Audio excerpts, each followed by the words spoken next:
नमस्कार, आप देख रहे हैं वीके न्यूज। मैं हूं दिवाकर विक्रम सिंह। नीतीश कुमार के अगुवाई वाली जदयू और राजद की सरकार ने एक बड़ा फैसला लिया और उस फैसले के बाद कयास ये लगाए जाने लगे कि 2024 में मोदी के विजय रथ को रोक दिया जाएगा, क्योंकि हिंदुओं को जात में डिवाइड करके नीतीश और लालू की जोड़ी ने एक बड़ा कारनामा किया है। इंडी अलायंस की बाँछें खिल गई और राहुल मांग पर मांग करने लगे, कहने ये लगे कि जितनी आबादी उसको उतनी भागीदारी, अर्थात अब हिंदू जाति में बांटे जाएं। हालांकि इस पर प्रधानमंत्री ने सवाल भी उठाया, लेकिन हम आपको एक ऐसी खबर देने जा रहे हैं जिससे हो सकता है कि लालू यादव और नीतीश कुमार को मायूसी का सामना करना पड़े। जी हां, खबर ही कुछ ऐसी है, क्योंकि केंद्र सरकार अब तैयारी कर रही है एक ऐसे कमीशन की रिपोर्ट को सार्वजनिक करने की जिसे सुनकर आप चौंक जाएंगे, और है भी वो ओबीसी आरक्षण से जुड़ा हुआ। हम आपको इसके बारे में बाद में बताएंगे, लेकिन पहले हम आपको ये बता देते हैं कि लालू और नीतीश कुमार की जोड़ी ने जो काम किया है, इंडी अलायंस का अगला एजेंडा ही यही था कि पूरे देश में जातिगत जनगणना कराए जाने की मांग तेज की जाए, और इस पर तब तक ये मांग उठाई जाती रहे जब तक भारतीय जनता पार्टी या एनडीए अलायंस के लोग इस पर अपनी जवाबदेही नहीं तय करते या उस पर जवाब नहीं देते। लेकिन सरकार अब बड़ी तैयारी में है, और वो तैयारी है अब हम आपको खबर बताने जा रहे हैं, और वो ये है कि एक कमीशन का गठन किया गया था जिसका नाम है रोहिणी कमीशन। जी हाँ, केंद्र सरकार ने उसकी काट ढूंढ ली है, और रोहिणी कमीशन का गठन जो 2017 में किया गया था, उसकी फाइंडिंग्स रिपोर्ट्स बाकायदा राष्ट्रपति द्रौपदी मुर्मू को सौंप दी गई है, और इस रिपोर्ट को सार्वजनिक किए जाने की चर्चा राजनीतिक गलियारों में तेज हो गई है, क्योंकि इंडी अलायंस को ऐसा लगता है कि अब हिंदुओं में डिवीजन करके मोदी के विजय रथ को रोकने में बहुत बड़ी कामयाबी मिलने के आसार बढ़ गए हैं। लेकिन अगर रोहिणी कमीशन की रिपोर्ट को सार्वजनिक किया गया तो फिर बहुत ज्यादा मायूसी हाथ लग सकती है इन नेताओं की। क्यों हम ऐसा कह रहे हैं वो अब आपको हम बताते हैं, क्योंकि मंडल आयोग के बाद 27% का आरक्षण ओबीसी को दिया गया, और इसके बाद इसका फायदा उठाया ओबीसी ने, और उसके बाद मंडल आयोग की रिपोर्ट आने के बाद बीपी सिंह के नेतृत्व में जो राजनीति आगे बढ़ाई गई, लालू यादव और मुलायम सिंह यादव जैसे छत्रपों का उदय हुआ, और बैकवर्ड्स के राजनीति के ये मसीहा माने जाने लगे। लेकिन उसके बाद ये फील किया गया, महसूस किया गया कि ओबीसी में सिर्फ कुछ जातियां हैं, विशेषकर यादव, मैं स्पष्ट शब्दों में आपको बता देना चाहता हूं,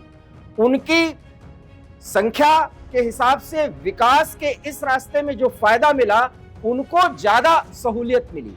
और आपने देखा भी होगा कि जातीय जनगणना की जो रिपोर्ट आई है, उसमें बिहार में 14.68% अर्थात 15% के बराबर यादव हैं। ऐसे में यह महसूस किया गया कि कुछ विशेष जातियां ही फायदे में आ पाई हैं, और उस फायदे का पूरा फायदा वो उठा रही हैं जो कि कमीशन की रिपोर्ट के आने के बाद मिला है। अब अगर रोहिणी कमीशन का रिपोर्ट आता है और अगर उसे लागू किया जाता है केंद्रीय सरकार के तरफ से, तो अब आप जान लीजिए कि सरकारी नौकरियों से लेकर के जो अन्य सुविधाएं होंगी, उसमें यह निर्धारित कर दिया जाएगा कि उस 27% के आरक्षण में कुछ ओबीसी जातियां जो बिल्कुल वंचित हैं, वो अब कोटे में आ जाएंगी, उनके कोटे को निर्धारित कर दिया जाएगा। अर्थात यादव, कुर्मी या इसके अतिरिक्त और जो पिछड़ी जातियां हैं, जो इन पिछड़ी कैटेगरियों में सबसे प्रभावी भूमिका में हैं, अब उनकी संख्या सीमित हो सकती है, क्योंकि इसी 27% के आरक्षण में उनके कोटे तय कर दिए जाएंगे जो बैकवर्ड्स हैं और जिनको इसका बहुत कम फायदा मिल रहा है। ये है रोहिणी कमीशन की वो रिपोर्ट जो 2017 में इसका गठन किया था, तब प्रधानमंत्री नरेंद्र मोदी थे, और ये फील किया गया कि पिछड़ों के मसीहा कुछ नेता जरूर बन रहे हैं, लेकिन वास्तव में पिछड़ों का वास्तविक विकास नहीं हो पाया। और उसके बाद रोहिणी कमीशन का गठन किया गया। 1300 से अधिक जातियां, ऐसा बताया जा रहा है कि पूरे देश में अगर देखा जाए तो पिछड़ी जातियां हैं, लेकिन कुछ जातियों को फायदा मिल रहा है। अगर रोहिणी कमीशन जो 17 में गठित किया गया, जिसकी रिपोर्ट पिछले अगस्त को ही आ गई, अगर इसको सार्वजनिक किया गया, इसको अमल में लाया गया, तो अब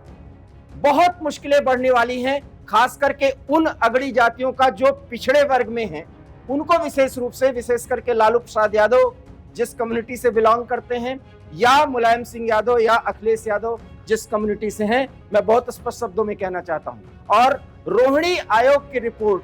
अगर सार्वजनिक की गई तो फिर इस पर विवाद बढ़ सकता है, लेकिन जो पिछड़े भारतीय जनता पार्टी या हिंदुत्व या सनातन के नाम पर फिलहाल सनातन की धारा से जुड़ते हुए दिखाई दे रहे हैं, अगर रोहिणी कमीशन की रिपोर्ट लागू कर दी गई और जिसके लागू किए जाने की संभावनाएं बढ़ रही हैं, चर्चाएं तेज हो गई हैं, जिसकी रिपोर्ट केंद्र सरकार के पास है, इसको सार्वजनिक भर करना है या इस पर चर्चा की शुरुआत भर करनी है, पिछड़ों की राजनीति करने वाले नेताओं की जो बाछें खिल रही हैं, उनके सामने मुश्किलें पैदा हो जाएंगी। 2024 में पिछड़ों की राजनीति जिस तरह से प्रभावी बनाने की कोशिश की जा रही, करने की कोशिश की जा रही है, उसमें एक बड़ा छौका लगाने की तैयारी केंद्र सरकार कर रही है। आप हमारी इस खबर और इस पूरी जानकारी से कहां तक सहमत हैं और इस पर अपनी प्रतिक्रिया जरूर दीजिएगा। फिलहाल मुझे दीजिए इजाजत। नमस्कार। वीके न्यूज, राष्ट्र के नाम।